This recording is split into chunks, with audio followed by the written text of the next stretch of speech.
이모곤란에 대한 이야기를 한번 해보겠습니다. 교과서는 101쪽이고요. 학습지는 50쪽입니다. 먼저 이모곤란이 왜 발생했을까? 이모곤란의 발생 배경을 한번 살펴보도록 할게요. 첫 번째 단락에서 우리가 그 내용을 확인할 수 있거든요. 자, 구식 군인과 도시 하층민도 정부의 개화 정책에 불만을 드러냈다. 개항 후에 일본으로 많은 쌀이 유출되어 쌀값이 폭등하자 도시 하층민의 생활이 어려워졌다. 별기군에 비해 열악한 대우를 받던 구식 군인들의 불만도 높았다. 이러한 상황에서 13개월이나 밀렸던 급료가 겨와 모래가 섞인 쌀로 지급되자 분노가 폭발한 구식 군인이 이모곤란을 일으켰다. 이렇게 되어 있죠. 자, 그럼 여기서 구식 군인과 도시 하층민들의 불만에 대한 내용이 나와 있어요. 자, 일단 먼저 구식 군인들은 뭐가 불만이었냐면 별기군에 비해서 열악한 대우를 받았다는 거죠. 얼마나 열악한 대우를 받았냐 하면 급료가 13개월이나 밀렸대요. 그런데 13개월 만에 받은 급료에 쌀만 있는 것이 아니고 겨와 모래가 섞여 있는 상태로 지급이 되니까 분노가 폭발을 했던 거죠. 그리고 도시 하층민 같은 경우에는 개항 후에 일본으로 많은 쌀이 유출되니까 쌀값이 폭등하잖아요. 그래서 생활이 어려워져서 분노가 있었던 거죠. 그래서 이런 분노를 가지고 있었던 구식군인과 그다음 도시 하층민이 중심이 돼가지고 이모곤란이 일어났어요. 그래서 이모곤란에서 전개 과정을 한번 살펴보면 그 다음 단락이 이제 전개 과정이 되거든요. 첫 번째 단락에는 배경이 나타나 있고 두 번째 단락에는 전개 과정이 나타나 있는데 일단 구식군인들이 누구한테 도움을 요청했는지 한번 보세요. 흥선대원군에게 지지를 요청했죠. 그리고 정부 고관의 집과 일본 공사관 궁궐들을 공격했어요. 정부 고관의 집과 궁궐을 공격한 이유는 이 개화정책 추진 세력이기 때문에 그렇죠. 그래서 개화정책 추진 세력에 대한 불만을 나타내는 거고, 일본 공사관을 공격한 이유는 이 별기군이 신식 군대가 이제 일본인 교관을 중심으로 해가지고 군대를 훈련하잖아요. 그리고 개항의 주체가 일본이기 때문에 그래서 이렇게 공격을 했던 거죠. 고종은 사태 수습을 위해서 흥선대원군한테 정권을 맡겼고요. 흥선대원군은 정권을 맡고 나서 통리기무하문과 별기군을 폐지했어요. 통리기무하문은 개화정책기구고요. 별기군은 신식 군대잖아요. 이걸 왜 폐지했을까요? 왜 이런 행동을 했을까요? 그렇죠. 이 말은 개화 정책을 중단하겠다는 거죠. 지금 사람들이 개화 정책에 불만을 나타내면서 이모곤란을 일으켰으니까 개화 정책을 중단하겠다는 거죠. 그럼 사람들이 흥선대원군한테 지지를 요청한 것도 여러분 감정이입이 되죠. 왜냐하면 흥선대원군 때는 통상수급 거부 정책을 했었잖아요. 근데 개항으로 인해 가지고 개화 정책이 추진되면서 자신들한테 피해가 온다고 생각하니까 과거에 흥선대원군이 더 좋았다. 흥선대원군한테 지지를 요청하고 있는 모습이 보이죠. 그래서 이때 명성황후가 이제 공격을 받아가지고 도망을 갔어요. 근데 흥선대원군은 명성황후가 죽었다고 생각하고 장례식을 치르려고 하고 있었거든요. 그래서 명성황후는 이제 도망을 가서 어떻게 했냐면 청나라한테 이 이모곤란을 진압해달라고 요청을 한 거예요. 그래서 청나라가 군대를 파견해서 군란을 진압하고 군란의 책임을 물어가지고 흥선대원군을 청나라로 납치를 해갖고 다시 정권은 명성황후를 비롯한 민씨 세력한테 넘어가게 됩니다. 이게 전개 과정이에요. 흥선대원군은 이때 청나라로 잡혀와가지고 나중에 2년 뒤에 갑신정변이 일어나는데 그때까지도 돌아오지를 못해요. 흥선대원군. 자, 그러면 그 이후에 이제 정세는 어떻게 되었느냐? 청이 아무런 대가 없이 군대를 파견해 준 건 아니었겠죠. 청나라가 이제 군대를 파견함으로 인해 가지고 청의 내정 간섭이 시작된다 그랬거든요. 어떻게 내정 간섭했냐면 마지막 단락에 보시면 마건상, 독일인 멜렌도르프 이런 사람들을 고문으로 파견해서, 고문이라고 하는 건 약간 어시스턴트, 조언을 해주는 사람, 이런 사람으로 파견을 해가지고 조선의 내정과 외교에 간섭을 했어요. 그래서 이모곤란 이후에 누구의 영향력이 확대가 되냐면 청의 영향력이 확대가 된다라고 볼 수 있겠습니다. 그 다음 이모곤란의 이제 빌미로 해가지고 일본은 군대를 파견해서요. 일본인에게 피해를 입힌 군란의 책임을 물었거든요. 그래서 조선하고 일본하고 재물포 조약이라는 걸 체결해가지고요. 배상금 지불과 공사관 경비를 위한 일본군 주둔을 허용했어요. 배상금 왜 지불하냐면 이모군란을 일으켰던 그 구식군인과 도시아 측민들이 일본 공사관을 공격했잖아요. 그래서 거기에 대한 배상금을 지불해라. 그 다음에 이제 앞으로 또 이런 일이 벌어질지 모른다. 그래서 공사관 경비를 위해서 일본군을 주둔하겠다. 이런 거를 이제 허용한 조약이 재물포 조약이죠. 우리나라 입장에서 보면 그쵸? 배상금도 지불해야 되고 일본 군대도 들어와 있고 안 좋은 상황이 되었어요. 그 다음에 청나라하고도 조약을 체결하거든요. 이모군란 이후에 무슨 조약을 체결하냐면 조청상민 수륙 무역 장정이라는 걸 체결해요. 조약 이름이 길죠? 네, 다 끊어서 생각해보면 여러분 이해하실 수 있어요.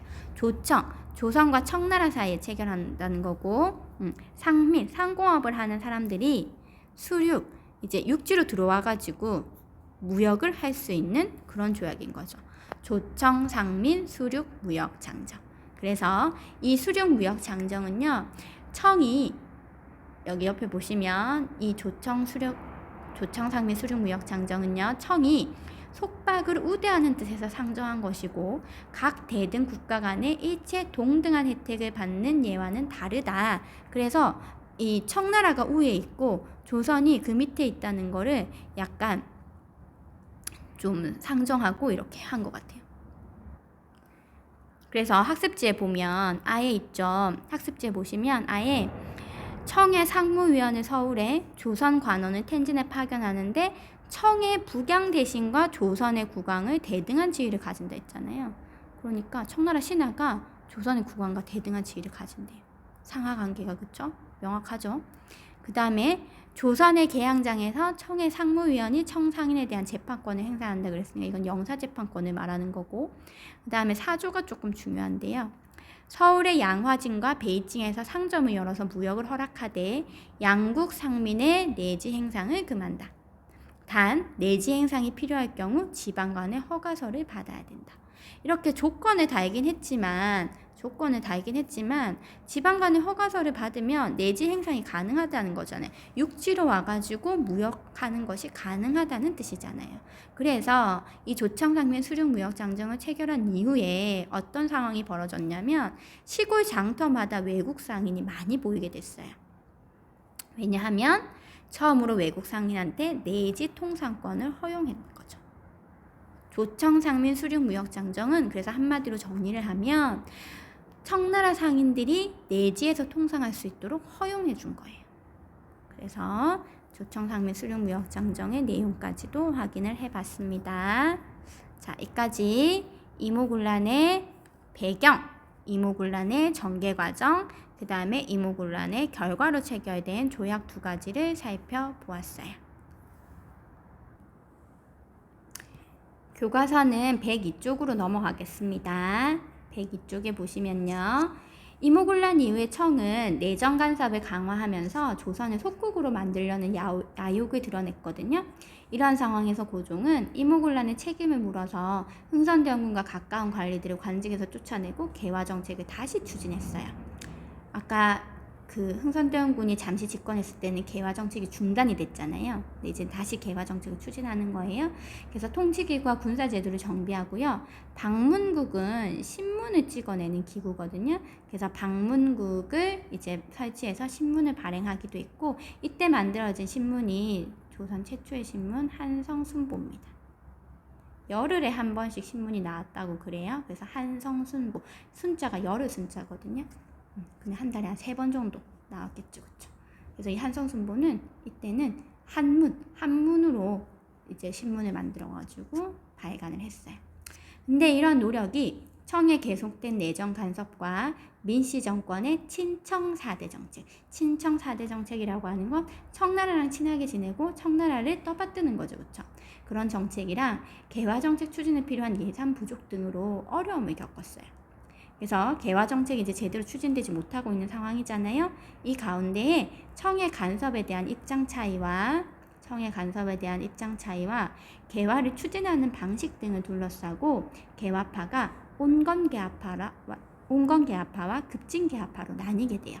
그 내용은 바로 옆에 우리 개화파의 분화라는 표를 보시면 조금 더 이해가 빠르실 것 같은데, 여기 보시면 원래 이제 개화파의 선구 주자가 어디로 이제 흘러갈 수 있냐면 북학파 실학자로부터 나올 수 있거든요. 홍대용, 박지원, 박재가라고 하는 이 북학파 실학자로부터 이제 개화 사상의 선구자인 박규수, 오경석, 유홍기로 연결됩니다. 이거는 지난번에 말씀드렸는데 오경석 같은 경우는 역관이었고 유홍기 같은 경우는 의관이어가지고 이 사람들이 청나라를 이제 오고 가고 하면서 뭐 해국도지, 영환지략 같은 세계 지리서들을 보면서 이제 서양과의 어떤 교류가 필요하다 이런 거를 깨닫는다 그랬잖아요. 그러면서 이제 이 사람들한테 영향을 받은 박규수의 사랑방에 드나들던 이런 사람들이 개화파를 형성하게 되는데요. 이 개화파가 이모군란을 계기로 해가지고 1870년대 이후에 형성된 개화파가 1882년 이모군란을 계기로 해가지고 온건개화파와 급진개화파로 나뉘게 됩니다. 그래서 온건개화파들은 주로 어떤 갑자기 화면 전환이 됐죠. 죄송합니다. 온건개화파들은 주로 청의 그 양무운동이라고 하는 이런 양무운동이라고 하는 것을 개혁 모델로 삼았고요. 그 다음에 급진개화파 같은 경우에는 일본의 메이지 유신 이거를 개혁 모델로 삼았어요. 양무운동은 정치 제도나 이런 것은 그대로 유지를 하면서 서양의 과학기술만을 받아들이자고 하는 그런 운동이었는데, 일본의 메이지 유신은 뭐 서양의 과학기술 뿐만 아니라 서양의 문화, 종교, 사상 이런 거를 모든 것을 받아들이자고 하는 그런 근대화 방식이었거든요. 그러다 보니까 이 근대화 방식 이런 거를 어떻게 받아들이냐에 따라서 개화를 추진하는 방식이라든지 청의 간섭에 대한 입장 차이라든지 이런 것에 따라 가지고 이제 개화파가 분화가 되는 겁니다. 그래서 온건개화파 같은 경우에는 김홍직, 김윤식, 어윤중 같은 사람이 있었는데요. 이 사람들은 청과 전통적인 우호관계를 유지해서 열강의 침략으로부터 조선의 독립을 보존하려고 했고, 청의 양무운동을 본받아서 동도서기론을 주장했어요. 동도서기론에 대한 사료가 옆에 나오죠.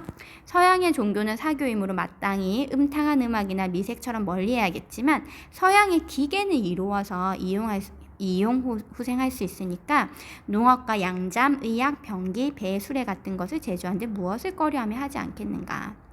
종교 이런 거는 못 받아들이겠지만 서양의 기계, 서양의 과학기술은 받아들일 수 있다. 이런 논리를 동도서기론이라고 합니다. 우리의 어떤 본체는 가지고 있으면서 서양의 기술만 받아들이자고 하는, 그래서 온건개화파들은 동도서기론에 따른 점진적인 개혁을 추진하였고요. 김옥균, 박영현, 홍영식 같은 이런 급진개화파들은 조선의 자주 독립을 지키려면은 먼저 청의 내정 간섭에서 벗어나야 한다고 주장했고, 나아가 일본의 메이지 유신을 본받아서 서양의 과학 기술은 물론이고 그 바탕에 되는 근대 사상과 제도까지도 수용해가지고 정치 사회 체제를 근본적으로 개혁하려고 했어요. 그래서 옆에 급진개화파의 대표적인 사람 김옥균을 보시면 오늘날의 급선무는 반드시 인재를 등용하며 국가 재정을 절약하고 사치를 억제하며 문호를 개방하고 이웃들과 친선을 도모하는 데 있다고 한다. 그러나 나의 생각에는 실사구시하는 게 제일이다. 일본은 법을 변경한 이후로 모든 것을 경장했다고 들었다. 그러니까 우리나라도 법부터 바꿔가지고 정치제도, 문화, 사회체제 이런 거 전반적으로 다 바꾸자라고 하는 것이 김옥균의 주장이 되겠어요. 여기까지 개화파의 분화 과정에 대해서, 그리고 온건개화파와 급진개화파의 입장 차이에 대해서 살펴보았습니다.